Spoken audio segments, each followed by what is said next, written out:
Hello guys, welcome to primary interview preparation channel. আজকে আমরা চতুর্থ শ্রেণীর আমাদের পরিবেশ, হ্যাঁ, ভিডিও নাম্বার 3 জলের উদ্ভিদ আর ডাঙার উদ্ভিদ নিয়ে এখান থেকে স্টার্ট করব। ঠিক আছে, কি বলছে দেখুন, গাছ আর গাছের ফুলগুলো দেখো, তারপর কোনটা কোন গাছ, হ্যাঁ, আর কোনটা কোন ধরনের কোন গাছের ফুল তা খাতায় লিখে ফেলো। এখানে যেমন পদ্ম আছে, জবা আছে, গোলাপ আছে, ঠিক আছে, বিভিন্ন ধরনের উদ্ভিদের ছবি দেওয়া রয়েছে এখানে। ঠিক আছে, আগের পাতার ছবি দেখো, শিক্ষক শিক্ষিকার সাহায্য দিয়ে উদ্ভিদগুলোকে চেনার চেষ্টা করো, তারপর নিচে লেখো। স্যাঁতস্যাঁতে জায়গায় জন্মানো গাছ, কি গাছ জন্মায় স্যাঁতস্যাঁতে জায়গাতে? ঠিক আছে, জলের নিচে জন্মানো কি, জলের নিচে কি গাছ জন্মায়, জলে ভাসমান অবস্থায় কি কি থাকে, এগুলো গাছের নামগুলো লিখতে হবে। তারপর কি বলছে দেখুন, বলছে তিতলিদের পুকুরে আজ পানা পরিষ্কার করা হবে। রহমান চাচা, হ্যাঁ, বিশু কাকুরা খড় বেঁধে বিরাট দড়ি তৈরি করেছেন, পুরো পুকুর জুড়ে বিছিয়ে দিয়েছেন।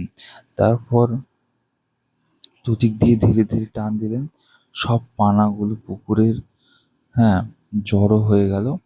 ফিরোজ, সিম্পা, বিল্টুরা এসব দেখছিল।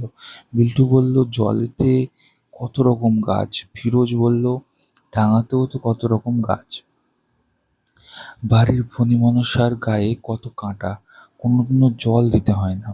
হ্যাঁ, জিওল গাছে আঠা, শিমুল গাছে তুলো, পলাশ গাছে আগুন রাঙা ফুল। ঠিক আছে, তারপর কি বলছে, গরানের কাঠ। তিতলি বলল, গত বছর দার্জিলিং গিয়েছিলাম, সেখানে বড় বড় পাইন গাছ দেখেছিলাম। ফিরোজ বলল, চলো একটা কাজ করি, আমাদের এলাকায় জলে আর ডাঙায় নানা রকম গাছ আছে, তার তালিকা করে দিদিমণিকে দেখাই।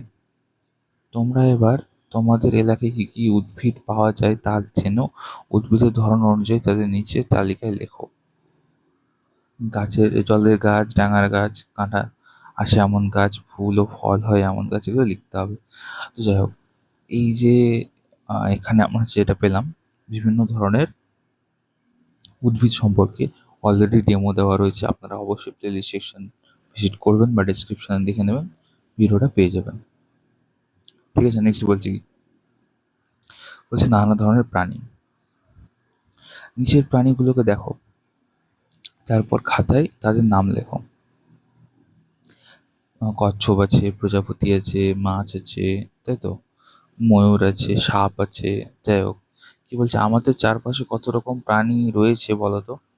কেউ উড়ে বেড়ায়, কেউ সাঁতার কাটে, কেউ চার পায়ে হাঁটে, কেউ দু পায়ে হাঁটে, কারোর আবার অনেক পা, কেউ আবার বুকে হেঁটে চলে, কেউ পাতায় থাকে, কেউ থাকে জলে, কেউ আবার মাটির তলায় বেশ আনন্দে থাকে। সব প্রাণীরই বেঁচে থাকার অধিকার আছে।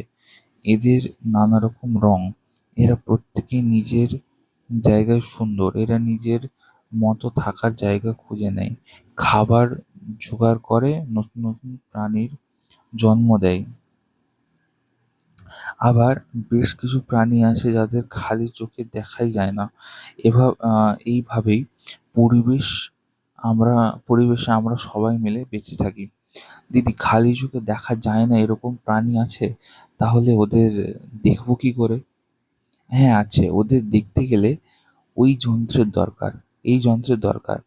এতে চোখ রাখলেই ওদের নাড়াচাড়া দেখতে পাবে। এই যন্ত্রের নাম মাইক্রোস্কোপ বা অণুবীক্ষণ যন্ত্র। ঠিক আছে, কি বলছে, আগের পাতায় কিছু প্রাণীর ছবি দেওয়া আছে, তাদের দেখো, তারপর দলে মিলিয়ে নিচের তালিকা পূরণ করো। তারপর তোমার চারপাশে থাকা নানা প্রাণীর নাম নিচে লেখো। যাই হোক, এগুলো লিখতে হবে। এই ব্যাপারেও একটা ডেমো অলরেডি দেওয়া রয়েছে, আপনার সেশন ভিজিট করে দেখতে পেয়ে যাবেন। বলছি কি, টিকলু দৌড়ে স্কুলের দিকে যাচ্ছিল, পায়ের কাছে হঠাৎ একটা কেন্ন এসে গেল। কোনো রকমে থামলো টিকলু, কিন্তু একটু ছোঁয়া লাগলো, অমনি কেন্নটা গোল হয়ে উঠে গেল, আর নড়েও না চড়েও না। খানিকক্ষণ লক্ষ্য করলো টিকলু, তারপর দেখে কেন্ন আস্তে আস্তে আর গুটি খুলে ফেলেছে। টিকলু স্কুলে গিয়ে দিদিকে বলল, দিদি, কেন্নকে ছুলেই গোল হয়ে যায়, তবে টিকটিকিকে ছুঁলে তো গোল হয় না। দিদি বললেন, আমারও আমরাও অমন গোল হতে পারবো না। টিকাই বলল, আমাদের তো শিরদাঁড়া আছে, আমরা পারবো কি করে? বাবলু বলল, আরশোলা, পোকামাকড়, কেঁচো, কৃমি সবাই কেন্নর মতোই প্রাণী। হ্যাঁ, শিরদাঁড়া নেই। দিদি বললেন, ঠিক বলেছ, তবে শিরদাঁড়া থাকলেও অনেক প্রাণী গুটিয়ে থাকতে পারে। হুম টিকলি বলল, টিকটিকির মতো কারা? হ্যাঁ, ডমরু বলল, মাছ, ব্যাঙ, সাপ, পাখি আর আমরা। হ্যাঁ, তোমাদের এলাকায় বিভিন্ন প্রাণী দেখো, তারপর নিচের ক্ষোভগুলি ভরে ফেলো। ঠিক আছে, এখানে কি বলুন তো, এখানে বিভিন্ন ধরনের প্রাণী, যেমন মেরুদণ্ডী, অমেরুদণ্ডী, বিশেষ করে মেরুদণ্ডী আর অমেরুদণ্ডী, এইটা নিয়ে সুন্দর একটা ডেমো দেওয়া যেতে পারে। আপনার প্লে স্টেশন দেখবেন, পেয়ে যাবেন সেখানে। ঠিক আছে, তারপরে কি বলছে দেখুন, পাশাপাশি দুটি প্রাণীর ছবি দেওয়া আছে। হ্যাঁ, এদের একটা মিল ও একটা অমিল লেখো। মিল অমিল লিখতে হবে। যেমন প্রজাপতি আছে আর পাখি আছে, ব্যাঙ আছে আর কচ্ছপ আছে, এগুলোতে পার্থক্য লিখতে হবে। তারপর কি বলছে, নানা প্রাণীর নানা রূপ। বলছে, গিরগিটি গিরগিটিটা পাঁচিলের ওপর বসে রোদ পোহাচ্ছিল, কিন্তু কিছুদিন আগে টিপাই এই গিরগিটিটাকে দেখেছিল জবা গাছের ডালে। কেমন ছাই রঙা আজ, কিন্তু ওই ভালো করে দেখতে পাইনি, বেশ খয়েরি রঙা। হ্যাঁ, পাঁচিলের সঙ্গে একাকার হয়ে গেছে। পথে, হ্যাঁ, বুম্বার সঙ্গে দেখা। বুম্বাকে টিপাই গিরগিটির কথা বলল। বুম্বা বলল, জানিস, সেদিন আমাদের বাড়ির গাছে একটা সাপ দেখেছিলাম, পুরো সবুজ রঙের। আমি তো প্রথমে দেখতে পাইনি, হঠাৎ কি একটা নড়ছে দেখলাম, তারপর বুঝলাম ওটা সাপ। পরদিন ক্লাসে দিদিমণিকে এসব কথা বলল। দিদিমণি বললেন, বাহ, তোমরা তো বিভিন্ন প্রাণীর গায়ের রং ভালো লক্ষ্য করেছো। হ্যাঁ, অনেক প্রাণীরই রং বদলায় বা বিশেষ রং ধারণ করে, বাঁচার চেষ্টা করে। হ্যাঁ, যাতে অন্য প্রাণী বা মানুষ এসে মেরে না দেয়। রীতা বলল, দিদি, হ্যাঁ, সজারুর গায়ে কাঁটা কেন? মুম্বা বলল, যাতে ওদের কেউ ধরতে না পারে। দিদি বললেন, ঠিক বলেছ। টিপাই বলল, তাহলে গরুর শিং? হ্যাঁ, ডমরু বলল, কেউ মারতে গেলেই গুতিয়ে দেবে। হ্যাঁ, সবাই হেসে উঠল। দিদিমণি বলল, বাঘের ডোরাকাটা দাগ, হাতির সুর ও দাঁত, ভালুকের থাবায় নখ, সবই নিজেকে বাঁচানোর জন্য। বোঝা গেল? তারপরে কি বলছে, এই যে বিভিন্ন ছবিগুলো দেওয়া রয়েছে, সজারুর কাটা, গরুর শিং, হাতির সুর। কি বলছে, তোমরা এবার দলে মিলে নিজে, হ্যাঁ, কাজটা করে ফেলো। তোমাদের এলাকায় প্রাণীগুলোকে দেখো। হ্যাঁ, শিংওয়ালা, নখওয়ালা, চারপাশে গাছপালার সঙ্গে রং মিলিয়ে চলে প্রাণীর নাম নিচের তালিকা লেখো। যা ওগুলো লিখতে হবে। তারপর আমরা দেখব জলজ প্রাণীর কথা। কি বলছে দেখুন, রুই, শিঙি, চিংড়ি, কাঁকড়া। ঠিক আছে, কি বলছে, জলে থাকে মাছ।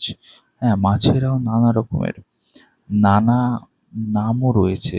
কারোর নাম রুই, কাতলা, হ্যাঁ, কারোর নাম কই, শিঙি, কারোর নাম বোয়াল, তো কারোর নাম ন্যাদোস। হ্যাঁ, সবাই মিলে থাকে জলে, সবাই সাঁতরে চলে, তাই রয়েছে পাখনা।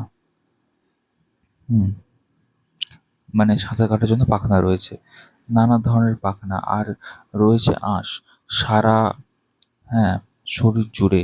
আঁশগুলো বেশ শক্তপোক্ত, বাইরে আঘাত থেকে বাঁচায়। শিঙি মাগুরের কাঁটা বেশ সূচালো, শত্রুরা ভয় পেয়ে যায়। জলে শুধুই কি মাছ, জলে আছে কাঁকড়া, চিংড়ি, শামুক, কচ্ছপ, কুমির, কত কি। হ্যাঁ, কাঁকড়ার দাঁড়গুলো বেশ খাঁজকাটা, শামুকের মতো নরম, শরীরটা শক্ত খোলসে ঢাকা। হ্যাঁ, কচ্ছপেরও তাই। হাঁস কিন্তু পাখি, হ্যাঁ, জল ছাড়া থাকতেই পারে না। সাঁতার কাটার জন্য পায়ের আঙুলগুলো জোড়া, লিপ্তপদ যেটাকে বলে। বিভিন্ন প্রাণীর ছবি দেওয়া রয়েছে। বলছে এবার তোমরা জলের প্রাণীগুলোকে দেখো, জলে থাকার জন্য তারা কোন কোন অঙ্গ কিভাবে ব্যবহার করে তা লেখো। বোঝা গেল? তারপরে হচ্ছে আমরা নতুন একটা পাখির মতো উড়বো। যাই হোক, আজকে আমরা দেখলাম 31 নম্বর পেজ অবধি। ঠিক আছে, এই নেক্সট ভিডিওতে আমরা পাখির মতো উড়বো এখান থেকে স্টার্ট করব। এই যে বিভিন্ন ধরনের উদ্ভিদ, প্রাণী, লিপ্তপদ, তারপরে হচ্ছে ওই অণুবীক্ষণ যন্ত্র, মাইক্রোস্কোপ, এই যে বিভিন্ন ছোটো ছোটো টপিকগুলো আমরা দেখলাম, এগুলো দিয়ে প্রত্যেকটার উপর সুন্দর সুন্দর ডেমো দেওয়া যেতে পারে। ঠিক আছে, অবশ্যই আপনার প্লেলিস্ট সেকশন ভিজিট করবেন, সেখানে আপনারা অনেকগুলো ডেমো পেয়ে যাবেন এবং আরও অনেকগুলো বইয়ের ডিসকাশন অলরেডি দেওয়া রয়েছে। সিডিপির একটা কোর্স বানানো হয়েছে, সেগুলো গিয়ে আপনারা দেখতে পারেন, আপনাদের কনসেপ্টগুলো ক্লিয়ার হয়ে যাবে। ঠিক আছে, আরও অন্যান্য বিভিন্ন জব রিলেটেড বা অন্নপূর্ণা ভাণ্ডার এবং অন্যান্য স্কিম রিলেটেড যে আপডেটগুলো আছে সেটা এই চ্যানেলে দেওয়া হয় অথেন্টিকভাবে। আপনারা অবশ্যই সাবস্ক্রাইব করবেন, ভিডিওটা লাইক করে একটু শেয়ার করে দেবেন। ঠিক আছে, এবং আশা করবো আমাদের যে ইন্টারভিউটা রয়েছে সেটা তাড়াতাড়ি শুরু হবে। ঠিক আছে, সকলকে ভিডিওটা দেখার জন্য অসংখ্য ধন্যবাদ। All the best.